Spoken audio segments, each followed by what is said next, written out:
Scott County homes and businesses could be looking at a hefty sewer rate increase. And the county is now working on their behalf, hoping to stop a private company from raising the rates all at once. WKYT's Grayson Passmore sat down with a county judge executive who talked to us tonight about the fight. It's been an ongoing battle since last spring, after business and homeowners in 3 Scott County communities learned they'd be facing a major sewer rate hike. A proposed rate increase of 695%. And that was, in our thought, very aggressive. Scott County Judge Executive Joe Pat Covington says after seeing the proposed sewer rate hikes from Bluegrass Water, they decided to go ahead and hire attorneys. They're filing a lawsuit on behalf of these customers.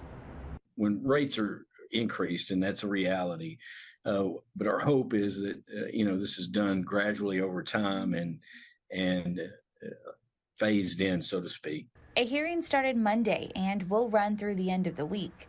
The Public Service Commission is hearing from both sides, as well as the Attorney General's office. The company's proposed rate hike primarily affects the Delaplane, Longview, and Moon Lake communities. And we're told some customers whose current sewer bill is $30 would be expected to pay $80 after the change.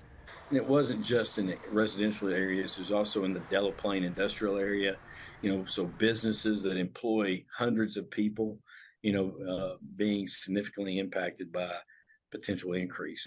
In Scott County, Grayson Passmore, WKYT.